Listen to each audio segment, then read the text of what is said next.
నమస్కారం, శుభదినం కార్యక్రమానికి స్వాగతం. మరి నేటి కార్యక్రమంలో భాగంగా మనతో పాటు ఉన్నారు విశ్వవిద్యాలయ అగ్రశ్రేణి తొలి మహిళ జ్యోతిష్య వాస్తుశాస్త్ర పట్టభద్ర పంచాంగకర్త జ్యోతిష్య మహోపాధ్యాయ జ్యోతిష్య శాస్త్రంలో PhD గోల్డ్ మెడలిస్ట్ కూడా అయినటువంటి డాక్టర్ ఈడ్పుగంటి పద్మజారాణి గారు మనతో పాటు ఉన్నారు. మరి వారితో మాట్లాడదాం. నేటి రాశిఫలాల వివరాలు వారి మాటల్లోనే అడిగి తెలుసుకుందాం. నేటి పంచాంగం. అమ్మ, మరి నేటి పంచాంగం వివరాలు తెలియజేస్తారా? 30/4/2025 శ్రీ విశ్వావసునామ సంవత్సరం ఉత్తరాయణం వైశాఖ మాసం శుక్లపక్షం. సూర్యోదయం ఉదయం 5:31, సూర్యాస్తమయం సాయంత్రం 6:18, తిథి తదియ మధ్యాహ్నం 2:12, నక్షత్రం రోహిణి సాయంత్రం 4:18, యోగాలు శోభన మధ్యాహ్నం 12:02, కరణము గరిజ మధ్యాహ్నం 2:12, వణిజ రాత్రి తెల్లవారుజామున 12:43, రాహుకాలం ఉదయం 11:55 నుంచి 1:30, గుళికాలం ఉదయం 10:19 నుంచి 11:55, యమగండం ఉదయం 7:07 నుంచి 8:43, అభిజిత్ ముహూర్తం లేదు, దుర్ముహూర్తం ఉదయం 11:29 నుంచి 12:20, అమృతకాలం మధ్యాహ్నం 1:26 నుంచి 2:52, వర్జం ఉదయం 9:07 నుంచి 10:33, వర్జం రాత్రి 9:26 నుంచి 10:55. ఇది నేటి పంచాంగం. నేటి రాశి ఫలాలు. మేషరాశి.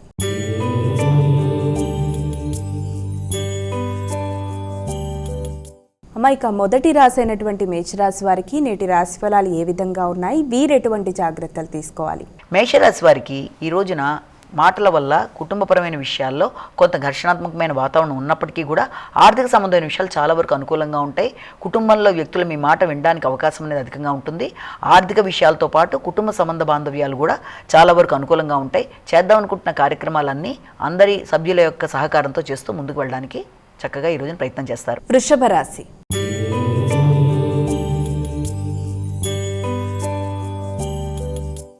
ఇక వృషభ రాశి వారికి నేటి రాశి ఫలాలు ఎలా ఉన్నాయి? వృషభ రాశిలోకి వచ్చే నక్షత్రాలను తీసుకున్నట్లయితే ఈ రోజున మీ మీద మీకు నమ్మకం అధికంగా ఉంటుంది. ఆకస్మికమైన లాభాలు ఏర్పడతాయి.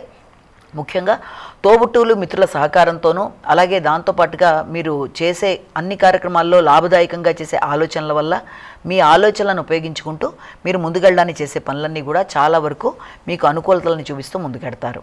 మిథున రాశి.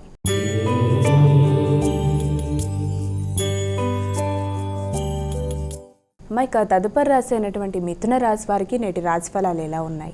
మిథున రాశి వాళ్ళ విషయం తీసుకున్నట్లయితే మీకు ఇంతకు ముందుండే రుణాలు ఏదన్నా ఉన్న వాటిని చెల్లించడానికి ఆకస్మికమైన ఖర్చులు అధికంగా ఉన్నా కూడా ఆ ఖర్చుల్ని సాధిస్తూ ముందుకు వెళ్ళడానికి ముఖ్యంగా జీవిత భాగస్వామి విషయంలో కానీ వృత్తికి సంబంధించిన విషయాల్లో కానీ వారికి సంబంధించిన ఖర్చులు అధికంగా ఉండడం, ఆ ఖర్చులు ఉపయుక్తంగా ఉండడం, తద్వారా మీరు కొన్ని ఖచ్చితమైన మంచి నిర్ణయాలు తీసుకుంటూ ముందుకు వెళ్ళడానికి ఆస్కారం అనేది మనం ఇందులో చూస్తాం. కర్కాటక రాశి.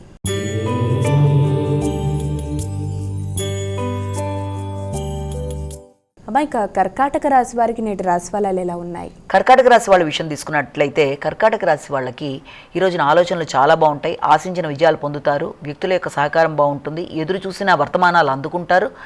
చక్కటి వ్యక్తుల సహకారంతో ఆశించిన విజయాలు సాధిస్తూ చాలా చక్కగా ముందుకు దూసుకుపోవడానికి అనుకూలమైన సమయంగా భావించవచ్చు. సింహరాశి.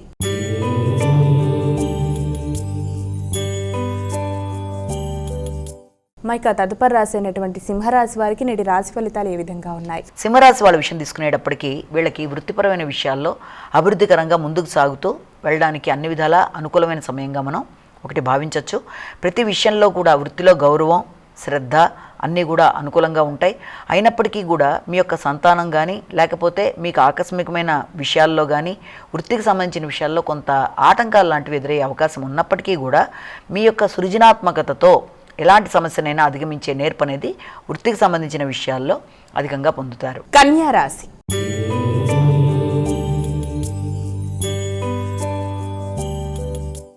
ఇక తదుపరి రాశి అయినటువంటి కన్యా రాశి వారికి నేటి రాశి ఫలాలు ఎలా ఉన్నాయి? కన్యా రాశి వాళ్ళకి ఈ రోజున ప్రతి విషయం కూడా చాలా వరకు అనుకూలంగా ఉంటుంది. అది ఇతరులతో మీకు ఆశీస్సులు కావచ్చు, అలాగే ముఖ్యంగా మీ యొక్క భాగస్వామి వ్యవహారాలు కావచ్చు, కుటుంబ సభ్యులతో మీ యొక్క చింతన అన్నీ కూడా చాలా వరకు చాలా చక్కగా అనుకూలంగా ఉంటాయి. వ్యక్తుల సహకారం బాగుంటుంది, తోడ్పాటు బాగుంటుంది. ఆధ్యాత్మిక పుణ్యక్షేత్ర సందర్శన కోసం చేసే ప్రయత్నాలు బాగుంటాయి. మంచి ప్రదేశాల్లోకి వెళ్ళడానికి చేసే కార్యక్రమాలన్నీ కూడా చాలా వరకు చక్కగా ఉంటాయి. పెద్దల ఆశీస్సులు అనేవి లభ్యం అవ్వడం అనేది, తద్వారా చేసే కార్యక్రమాలు అన్నీ అనుకూలంగా ఉండడం, తల్లి పెద్దలు అందరి యొక్క సహకారాన్ని పొందుతారు. తులారాశి.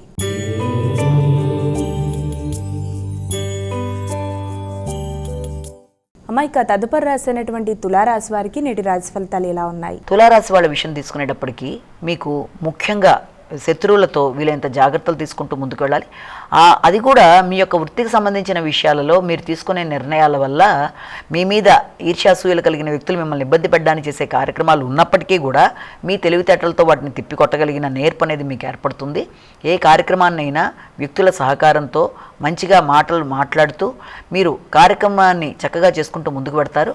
అయినప్పటికీ ముఖ్యంగా ఆరోగ్య విషయంలో కానీ ముఖ్యమైన కార్యక్రమాల్లో కానీ కొంతవరకు శ్రద్ధ తీసుకుంటూ ముందుకు వెళ్ళినట్లయితే అవరోధాలు అనేవి ఏర్పడవు. వృశ్చిక రాశి.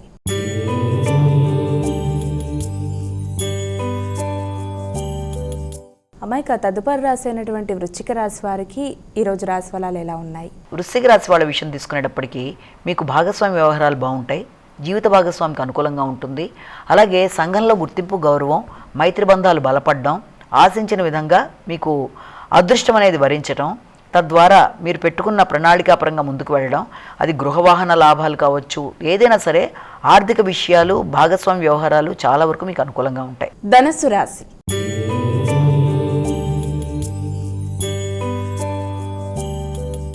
అమ్మాయిక ధనస్సు రాశి వారికి నేటి రాశి ఫలాలు ఎలా ఉన్నాయి? ధనస్సు రాశి వాళ్ళ విషయం తీసుకునేటప్పటికీ మీకు ముఖ్యమైన విషయాలలో అంటే శత్రువుల మీద విజయం సాధించడానికి మీరు ఏర్పరచుకున్న ప్రణాళికల్లో చాలా వరకు మీకు అది అనుకూలతలు చూపిస్తూ ముందుకు వెళ్ళడానికి ఉంటుంది.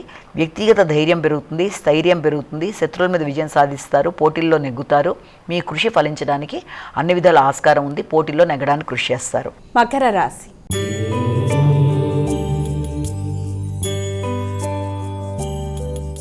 అమ్మాయిక తదుపరి రాశి అయినటువంటి మకర రాశి వారికి ఈరోజు ఎలా ఉంది? మకర రాశి వాళ్ళకి మీ ఆలోచనలు చాలా చక్కగా ఉంటాయి.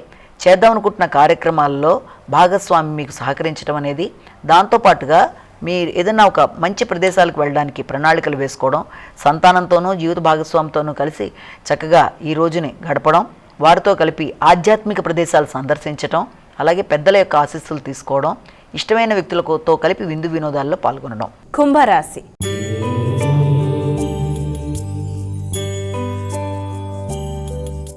మైక తదుపరి రాశి అయినటువంటి కుంభరాశి వారికి ఈరోజు ఎలా ఉంది? కుంభరాశి వాళ్ళ విషయం తీసుకున్నప్పటికీ వాహనానికి సంబంధించిన విషయాల మీద ఎక్కువ శ్రద్ధ చూపిస్తూ ముందుకు వెళ్ళడానికి ప్రయత్నం చేస్తారు. ముఖ్యంగా వాహనాలు నడిపే వాళ్ళు తగిన జాగ్రత్తలు తీసుకోవాలి. గృహ వాతావరణం కొంతవరకు ప్రశాంతంగానే ఉంటుంది. ఇతరులు ఇబ్బంది పెట్టడానికి ప్రయత్నాలు చేసినా కూడా వాటిని అధిగమిస్తూ మీరు ముందుకు వెళ్ళడానికి చేసే ప్రయత్నాలు చాలా వరకు మీకు అనుకూలంగా ఉంటాయి. అలాగే పోటీల్లో నెగ్గుతారు, నూతన అవకాశాలు ఏర్పడతాయి. మీనరాశి.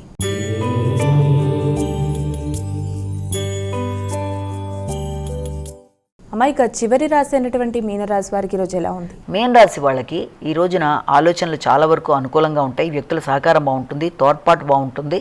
అలాగే ఆర్థిక విషయాలు చాలా వరకు ప్రశాంతంగా అనుకూలంగా ఏర్పడతాయి.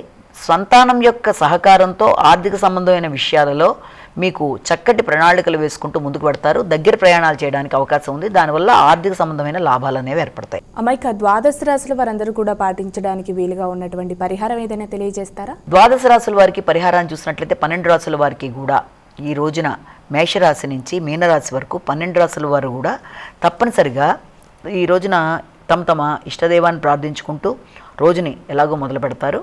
దాంతోపాటుగా అవకాశం ఉన్నట్లయితే అందరూ కూడా ఈ రోజున నరసింహస్వామికి ప్రార్థన చేయడం కానీ, అలాగే నరసింహస్వామికి సంబంధించిన స్తుతి, దాంతోపాటుగా దేవాలయ సందర్శన మొదలైనవన్నీ కూడా, నరసింహ కవచం అని ఉంటుంది, అది చదివినా, లేకపోతే నరసింహస్వామి దేవాలయాలకు వెళ్ళినా ఇవన్నీ కూడా అన్ని విధాల అభివృద్ధికరంగా ఉంటుంది. అంటే చేసుకోగలిగినా సరే, లేకపోతే మీ అంతటి మీరు విన్నా సరే, ఏదైనా సరే అనుకూలత, అభివృద్ధి అనేది దీంట్లో ఉంటుంది.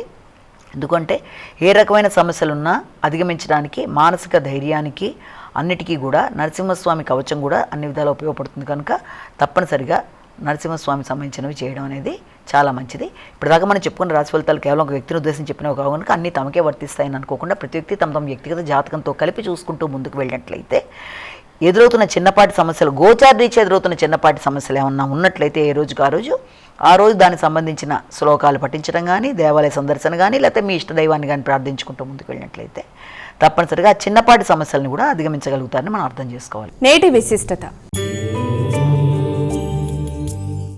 నేటి వైశిష్యంలో భాగంగా ఈ రోజున మనం చెప్పుకోవలసింది చాలా చాలా ముఖ్యమైనది అక్షయ తృతీయ మొట్టమొదటిది.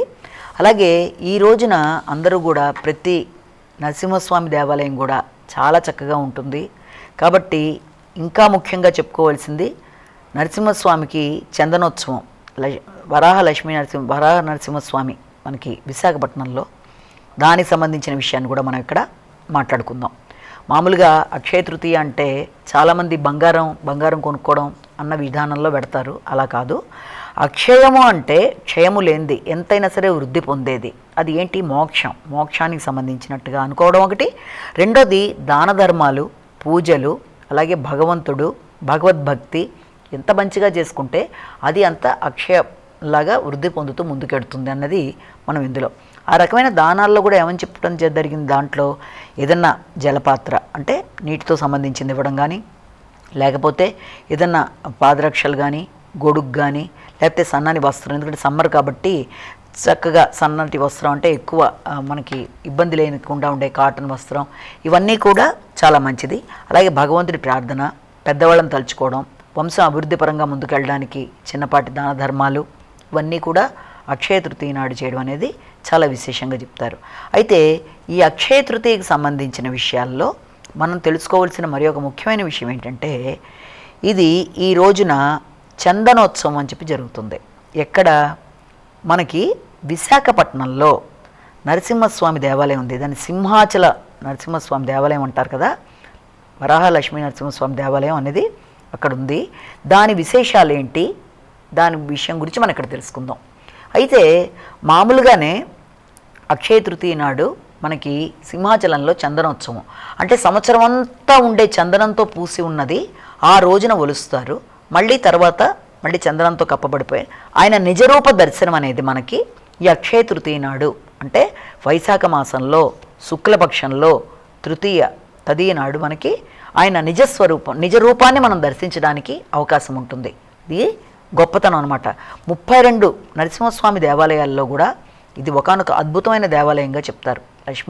వరాహ నరసింహస్వామి దేవాలయానికి సంబంధించిన కథ కొంతవరకు మనం తెలుసుకోవడానికి ప్రయత్నం చేసినట్లయితే, సింహాచలం, చలము అంటే చలనము లేకుండా ఉండే కొండ లాంటిది. ఒకానొకప్పుడు మనకి హిరణ్యాక్షుడు, హిరణ్యకశిపుడు ఇద్దరు రాక్షసుల గురించి కూడా తెలుసు. వాళ్ళకి ఈ హిరణ్యకశిపుడికి ప్రహ్లాదుడు జన్మించడం. అయితే వీళ్ళ యొక్క రాక్షస కృత్యాలని భరించలేక ఈ యొక్క విష్ణుమూర్తి వెళ్ళి వాళ్ళని వధించడం అనేది, అలాగే ముఖ్యంగా హిరణ్యకశిపుడికి సంతానమైన ప్రహ్లాదుడు ఎంతో ఇదిగా ఈ యొక్క విష్ణుమూర్తిని ప్రార్థన చేయడం, విష్ణుమూర్తినే ఒక జీవితంగా భావించి ఆయన నామస్మరణలో గడపడం, తన యొక్క శత్రువుని ప్రార్థిస్తున్నాడు అన్న కోపంలో ఈ యొక్క తండ్రి ఎలాగన్నా సరే ఈ ప్రహ్లాదుడిని ఇది అంతమొందించడానికి రకరకాలుగా ప్రయత్నాలు చేయడం, ఏనుగుల చేత తొక్కించటమో, లేకపోతే అన్ని రాక్షసుల చేత ఇబ్బందులు పెట్టించటమో, లేకపోతే అన్ని రకాలుగా బంధించటమో, ఇన్ని రకాలు చేసినా కూడా భగవంతుడి యొక్క ఆశీస్సులతో అది వెనక్కి రావడం వల్ల వెనక్కి ప్రహ్లాదుడు ఎప్పుడు ఆ పిల్లవాడు బాధపడలా, 5 ఏళ్లవాడైనా. అప్పుడు ఏం చేస్తాడంటే ఆయన ఇది కాదు పద్ధతి అని చెప్పి ఒక సముద్రంలోకి తోసేయించేసి అతని మీద ఒక కొండని పెట్టేసి కొండ కింద అణిగించడానికి ప్రయత్నం చేస్తున్నప్పుడు విష్ణుమూర్తిని ప్రార్థిస్తే ఆయన వచ్చి ఆ కొండ నుంచి కింద నుంచి ఊది ఆ పిల్లవాడిని బయటికి తీసేసి ఆ పిల్లవాడికి చెప్తాడనమాట, ఇప్పుడు నేను నీకు ఏ రూపంలో కనిపించానో ఆ రూపంలోనే నువ్వు నన్ను ఈ యొక్క ఇది యుగం అయిపోయేదాకా ప్రార్థించుకుంటావు, చక్కగా నువ్వు అన్ని రకాలుగాను నీకు ఈ రూపంలో నేను దర్శనమిస్తాను అని మొత్తానికి ఆ పిల్లవాడికి చెప్పడం. అలాగే అనుకుని ఆ పిల్లవాడు ప్రహ్లాదుడు అక్కడే ఆయనకి సంబంధించి ఇదంతా కూడా కృతయుగం సమయంలో ఇవన్నీ జరగడం అనేది చెప్తాం. అంటే ఇది విశాఖపట్నంలో ఉండే ఆ సమయంలో ఆ సముద్రంలో మధ్యలో కొండ పైనుంచి చూసినట్లయితే మనకి అప్పటిది కొన్ని లక్షల సంవత్సరాల క్రితం కదా చూసినట్లయితే అది సింహపు ఆకారంలో ఉండడం అనేది ఇదవుతుంది. ఇక్కడ భగవంతుడు వరాహ నరసింహస్వామి అంటే వరాహం లాంటి ముఖము, నరసింహం నరుడి యొక్క శరీరం, సింహం లాంటి తోక, ఆ భగవంతుడి యొక్క నిజస్వరూపం అలా ఉంటుంది. అయితే ఇది ఆయన్ని విశేషంగా ప్రార్థించి ఆ తర్వాత ఆ యుగంలో చక్కగా ఈయన ఎంతో పూజా పునస్కారాలన్నీ చేసుకొని ప్రహ్లాదుడు విశేషంగా కీర్తించి తర్వాత ఈ యొక్క త్రేతాయుగం సమయంలో పురూరహుడు అనే ఒక అతను వెళ్తున్నప్పుడు ఒక ఊరస్సుతో కలిసి కొండ మీద ఆ ప్రదేశంలో తన యొక్క పుష్పక విమానంలో వెళ్తున్నప్పుడు అక్కడ ఒక ఆధ్యాత్మిక ప్రదేశంగా దాన్ని అతను అనుకుని అక్కడ ఏదో ఉంది అనుకుని దిగినప్పుడు ఏమవుతుందంటే అక్కడ ఒక వాల్మీకంలో ఉండిపోయి కనబడతాడనమాట ఈ భగవంతుడు. ఎవరు? ఈయన వరాహ లక్ష్మీ నరసింహస్వామి. వెంటనే ఏం చేస్తాడంటే దిగి ఏంటిదంతా అన్నట్టుగా మాట్లాడినప్పుడు జరిగిన విషయాలన్నీ అర్థమై అప్పుడు ఆయన ఏం చెప్తాడంటే, నన్ను ఈ కొండ మీద ఉన్న నన్ను నువ్వు చందనంతోనే ఎప్పుడు కప్పి ఉంచాలి. కేవలం నాకు వైశాఖ మాసం శుక్లపక్షంలో తృతీయ అంటే అక్షయ తృతీయ నాడు మాత్రమే చందనాన్ని ఒలిచి అప్పుడు నిజ రూప దర్శనాన్ని ఇస్తాను. తర్వాత మిగిలిన కాలంలో నన్నంతా ఇలాగే ఉంచాలన్నట్టుగా ఆయన చెప్పడం, అప్పుడు ఆయనకి సంబంధించి దాన్ని కట్టడం. అంటే ముందర దీనికి సంబంధించి చాలా సంవత్సరాల క్రితం దీనికి సంబంధించిన టెంపుల్ అంతా కూడా ప్రహ్లాదుడి సమయంలో కట్టినట్టుగాను, ఆ తర్వాత అది ధ్వంసం అయిపోయిన తర్వాత ఈయన యొక్క దాంట్లో కట్టినట్టు 11వ శతాబ్దంలో మళ్ళీ ఇది రీమోడరేట్ అయినట్టుగాను, తర్వాత మనకి శ్రీకృష్ణదేవరాయలు మొదలైన కొంతమంది వచ్చి దాన్ని చూసి దాంట్లో వాళ్ళ యొక్క ఇది ప్రతిష్టలు చేసుకున్నట్టుగాను చాలా చక్కగా చెప్తారు. అయితే ఇక్కడ ప్రహ్లాద మండపం అని ఉంటుంది. అక్కడ 3 ద్వారాలు ఉంటాయి ఆ టెంపుల్కి. అలాగే కోటలా ఉంటుంది బయట నుంచి చూస్తే. అది మామూలు సముద్ర మట్టానికి 244 కిలోమీటర్ల ఎత్తులో ఉంటుంది. ఖచ్చితంగా అది విశాఖపట్నానికి ఉత్తరంగా 11 కిలోమీటర్లో ఉంటుంది. అక్కడ మనకి ఏముంటుందంటే గంగా, యమున, సరస్వతి 3 నదులు కలిసినట్టుగా అక్కడ వాటికి సంబంధించి గంగధార అని ఉంటుంది. అక్కడే దేవుడికి సంబంధించిన నీళ్లు. అక్కడ ద్వారపాలకుడిలాగా అంటే శివుడు వేరు విష్ణువు వేరు కాకుండా శివుడున్న చోట విష్ణువు, విష్ణువున్న చోట శివుడు అక్కడ ఉంటారు. కాబట్టి అక్కడ త్రిపురాంతకుడు అనే పేరుతో శివుడు ఉన్నట్టుగాను గంగాధారకి వెళ్ళే ప్రదేశంలో అక్కడే అమ్మవారు కూడా ఉండడం, అలాగే అక్కడ వీరభద్రుడు అందరి దేవుళ్ళని మనం చూస్తాం. చాలా చక్కగా అది ముఖ్యంగా ఈ చందనోత్సవం అక్షయ తృతీయ నాడు జరిగినప్పుడు ఎలా ఉంటుందంటే అప్పుడు ఆయన ఒంటి మించి అంతా తీసేస్తారు. కాబట్టి ఆ యొక్క చందనం విపరీతమైన వేడి ఉంటుంది ఆ ప్రదేశంలో. మొత్తం విశాఖపట్నంలో ఎక్కువ వేడిని కూడా మనం ఆ రోజున పొందడం కూడా జరుగుతుంది. ఎందుకంటే ఆ రోజున అది నిజ రూప దర్శనం కూడా ఉంటుంది కాబట్టి అలా అంటారు. అలాగే ఇక్కడ ప్రాముఖ్యత పొందిన ప్రదేశాలు ఏంటి అంటే పౌర్ణమి తిథులని కావచ్చు, అలాగే ఈ యొక్క నరసింహస్వామికి సంబంధించినవన్నీ కూడా చాలా చక్కగా జరుగుతాయి.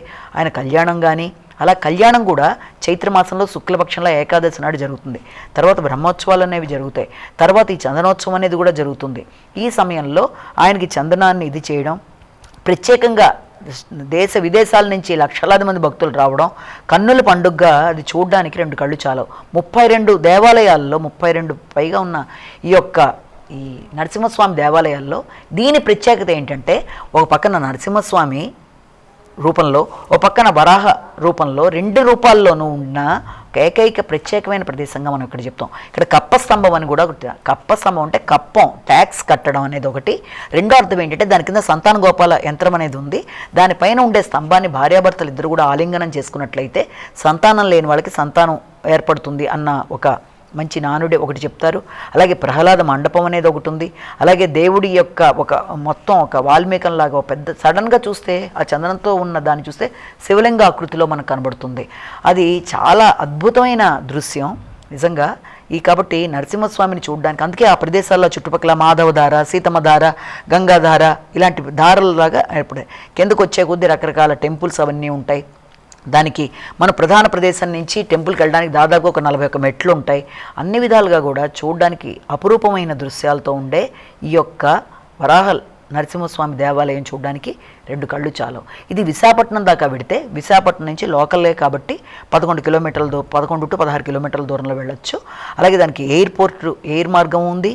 లేకపోతే కొంతమంది షిప్పుల్లో వెళ్ళే వాళ్ళు కూడా ఉంటారు. ఇంకా వేరే ప్రదేశాల నుంచి వచ్చి బస్సులోనూ వెళ్ళొచ్చు, ఎలాగైనా వెళ్ళొచ్చు. అక్కడ పైన కాటేజీలు కూడా ఉంటాయి.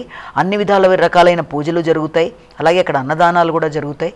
అన్ని విధాలుగా కూడా లక్ష్మీ నరసింహస్వామికి సంబంధించిన నరసింహస్వామి వరాహ రూపంలో ఆ రూప దర్శనానికే తండోపతండాలుగా వ్యక్తులు రావడం, ఆయన ఆశీస్సులు తీసుకోవడం జరుగుతుంది. కాబట్టి ఇంతటి గొప్ప రోజున ఆయన్ని తలుచుకోవడం చాలా విశేషంగా భావిస్తూ మరొక్కసారి అందరికీ అక్షయ తృతీయ శుభాకాంక్షలు తెలియజేస్తున్నాను. నమస్కారం. మరి వీక్షించారుగా, ఇది ఇవాల్టి శుభదినం కార్యక్రమం. రేపటి కార్యక్రమంలో మళ్ళీ కలుద్దాం. అంతవరకు సెలవు. నమస్కారం.